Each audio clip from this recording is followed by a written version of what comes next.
and put them together and make it, take it with the inside hand for a moment, and then we go to the sitting trot and a little bit of work in the right lead canter. So walking and good. Good. Good, this is that. And then into the trot and stay in the trot for a moment. Forward a little, good. Forward, yep, bend them a little inside. So turn and come down the second quarter line again. Good, a little bit more bending to the right, yep.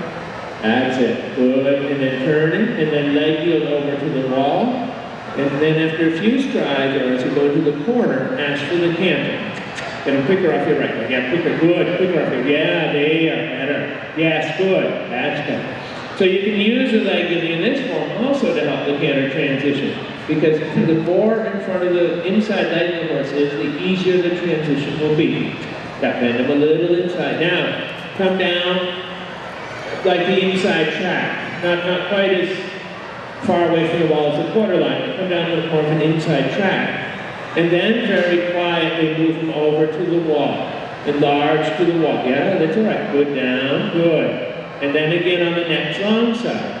So when we do this in the canter, it has to be quite subtle, because we don't want to push the horse out of balance, but you put forward, down, down, that's all right. It's maneuvering, so we have round it forward, good, good, reorganize, and then into the canter, out of pocket, good, and bend them inside, good, bend them a little bit inside, it has to, yeah, bend them more, yeah, that's it, better, and then quietly enlarge over to the wall, yes, good, it has to be subtle. You don't want to push the horse out of balance, but you want to again encourage the horse to step with his inside hind leg out towards the hoof print of the outside front.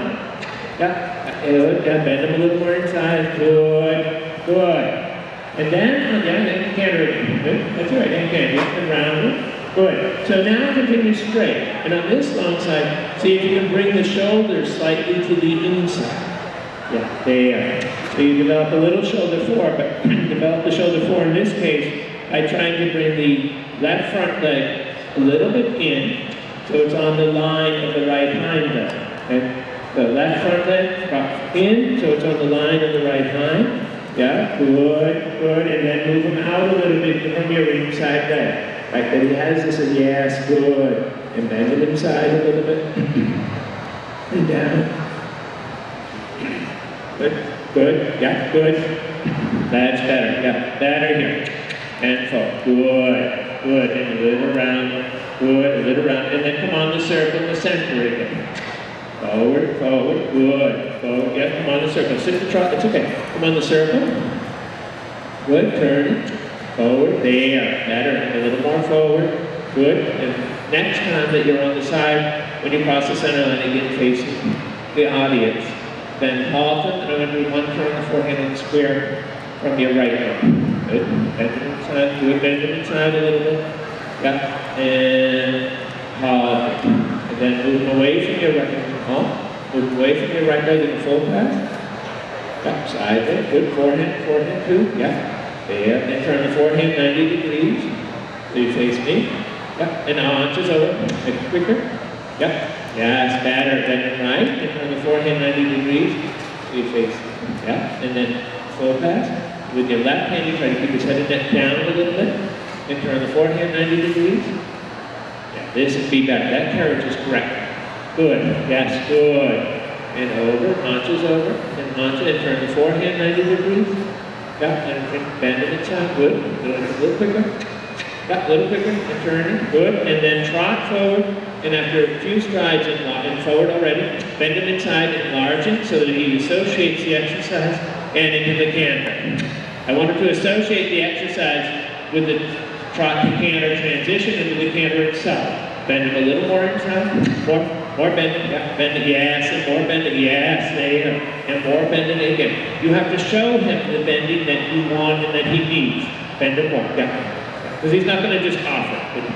Yeah, there, that's better. Good, and then into the sitting trot. That's the carriage. And supple him inside, bend him, yeah, bend him more, and bend him a little bit more inside. Yeah, good, and then into the rise and trot again. Good. Good, forward, forward, Good. Yeah, bend it a little. Good. That's it. Super. And bend it. Yeah. Good. This is nice. And forward a little more and let it stretch down a little bit in the circle. Yeah. Good. Good. Yeah. Correct. And a little kick.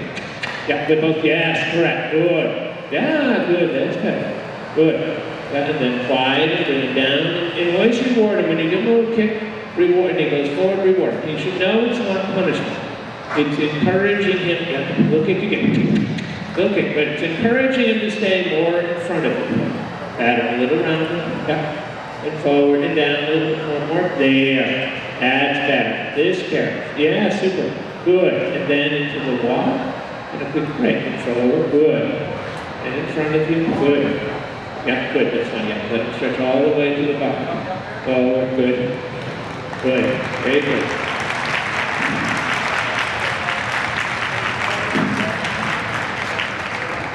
Being Olympus, he's used to adoring fans in the class.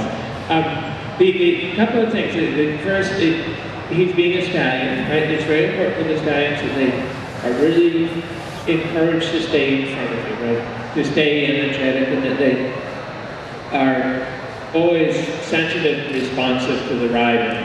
And so I think it's very important that you really get them a little more in front of you all the time, right? Being consistent about it, being persistent about it. But when I say consistent, I mean every time you sit on it, right? And persistent meaning that you follow through until you get the response that you want. Right, that's good. Good. And when he gets better about the bending and enlarging, and you can see in the canter, he starts to drop into the position, right? Into the position, into the carriage that we want. He becomes a little rounder for his back, he's able to step under behind, right? And so the different leg healing exercises help to get him more responsive, to get him more obedient to the leg, get him to fill out the contact a little better, and kind of allow the horse to fall down into the position, into the carriage that we want, so it becomes much more natural for them, and it's not a forced position at all. And it's done through the enlargement and through the suckling of the body and getting the horse's bodies so loose that that's where they naturally go to, the point they naturally go to. There are a lot of different ways to use the leg healing, to incorporate the leg healing to try and improve the canter work.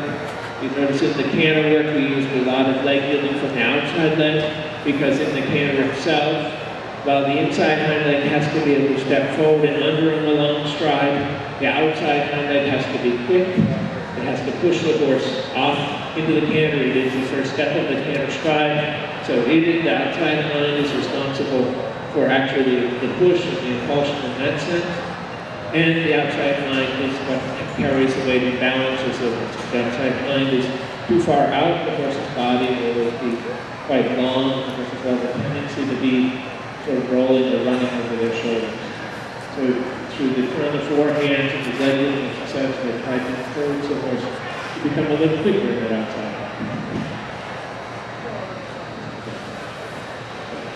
Wait a minute. So I think he was very, how old is he? 6? Very well behaved. And as I said, the most important thing now is to make sure that he stays a little bit more energetic, a little more in front of you, right? And that he knows when you determine the tempo. Very good.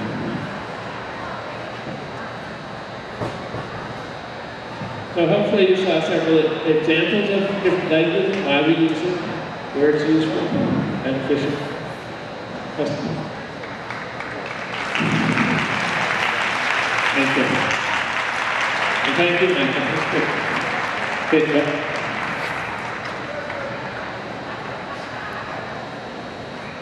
Bending, that's a good question. I did only touch on the first one. Right.